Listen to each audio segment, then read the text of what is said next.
Om Swastiastu. Terima kasih atas waktu yang telah diberikan kepada kelompok kami.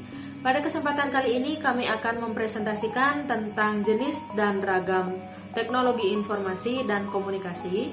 Sebelum itu izinkan kami memperkenalkan diri. Perkenalkan, nama saya Nilu Putu Armadianti, NIM 2019-240050, Prodi Pendidikan Seni Drama Tari dan Musik, Fakultas Keguruan dan Ilmu Pendidikan.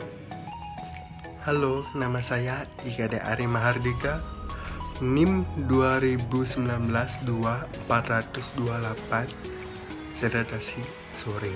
Perkenalkan, nama lengkap saya Silvanus Yarcerisno Putra, NIM 2019 Romawi 2 40059. Secara etimologis, kata teknologi berasal dari bahasa Yunani yaitu teknologia, yang terdiri lagi dari dua kata yaitu tekni yang berarti keahlian dan logia yang berarti pengetahuan. Sehingga dapat dikatakan bahwa teknologi merupakan suatu objek yang mengacu kepada sebuah perangkat keras yang dapat digunakan untuk mempermudah kegiatan dan aktivitas manusia seperti mesin atau perkakas. Secara luas, teknologi dapat diartikan sebagai pengertian sistem, teknik, konsep, bahkan organisasi. Konsep yang dimaksud di sini adalah seputar penggunaan teknologi dan bagaimana teknologi tersebut dapat berpengaruh terhadap kemampuan manusia. Sementara itu, teknologi informasi dan komunikasi merupakan sebuah teknologi yang digunakan untuk proses pengolahan data seperti menyimpan, menyusun, memproses, hingga memanipulasi data. Teknologi informasi dan komunikasi juga kini dijadikan sebagai alat penyebaran informasi dengan cepat dan praktis atau instan, sehingga dapat digunakan untuk kepentingan individu, kelompok, bahkan lembaga dan pemerintahan. Di masa kini, arus perkembangan TIK melaju semakin cepat dan menuntut manusia untuk dapat beradaptasi dengan perkembangan tersebut. Di samping itu, TIK juga sangat berkaitan erat dengan perangkat keras, perangkat lunak, isi, dan infrastruktur telekomunikasi. Teknologi informasi dan komunikasi berbasis elektronik, ia merupakan berbagai macam perangkat penyebar informasi berbentuk elektronik. Di sini ada beberapa perangkat TIK berbasis elektronik, yaitu pertama telepon. Telepon yaitu peralatan teknologi yang digunakan untuk berkomunikasi antara dua orang dengan menggunakan suara. Yang kedua ada fotokopi jarak jauh. Fotokopi jarak jauh yaitu peralatan komunikasi yang digunakan untuk mengirim tulisan kepada sesama alat tersebut melalui sambungan telepon. Yang ketiga adalah telegraf.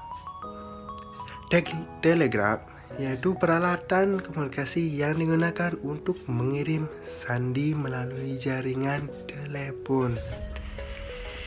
Yang keempat, pagar atau penyeranta. Yaitu peralatan komunikasi yang digunakan untuk menerima pesan teks melalui jaringan tanpa kabel. Ingat, pagar itu pesan teks melalui jaringan tanpa kabel. Selanjutnya yang kelima adalah walk-talk. Walk-talk ini yaitu peralatan komunikasi antara dua orang menggunakan pesawat khusus. Khusus yaitu HT tanpa kabel menggunakan gelombang 11 meter atau 2 meter. Komunikasi alat ini tidak memerlukan secara bergantian.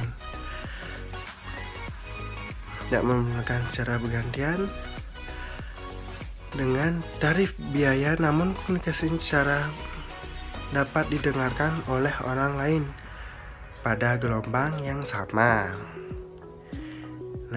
Yang terakhir ini notebook. Notebook yaitu seperangkat komputer jinjing yang secara portable bisa berpindah yang mempunyai baterai untuk menyimpan data dan menghidupkan perangkat di mana saja dan kapan saja. Itu dah notebook. Saya akan melanjutkan penjelasan dari teman saya.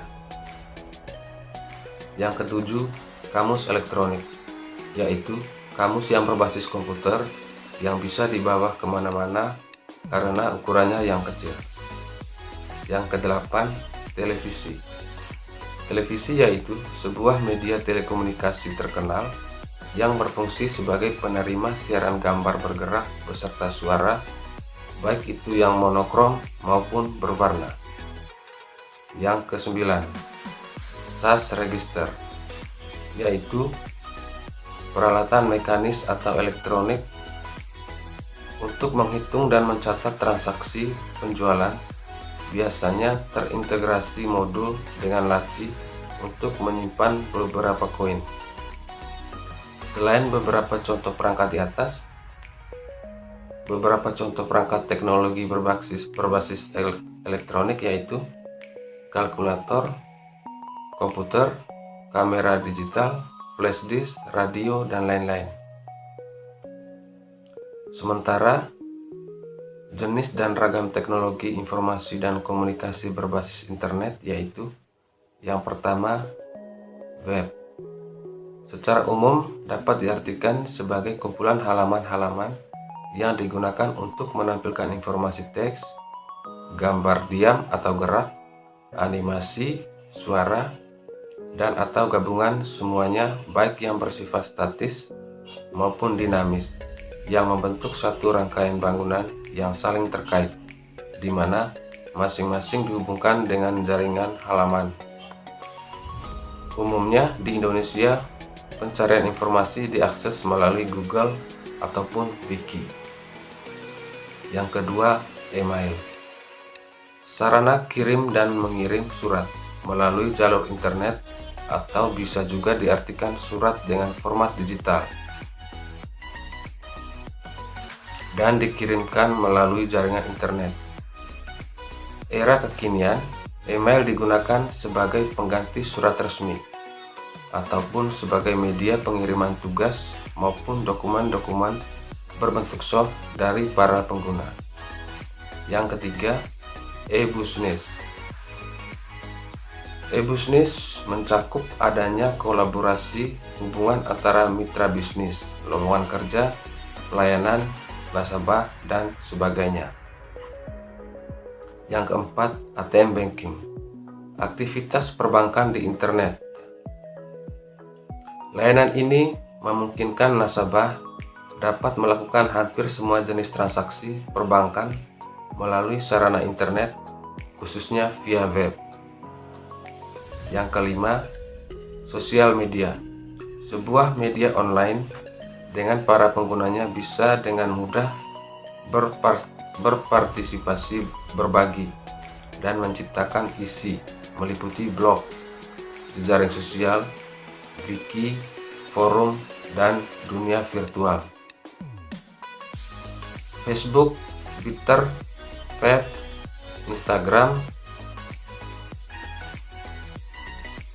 WhatsApp, Line, yaitu beberapa nama aplikasi sosial media yang umumnya digunakan kini. Dengan adanya aplikasi jejaring sosial media tersebut memudahkan komunikasi sehingga komunikasi kini menjadi instan.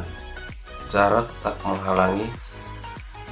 Selain itu membuat keeksistensian seseorang makin bertambah.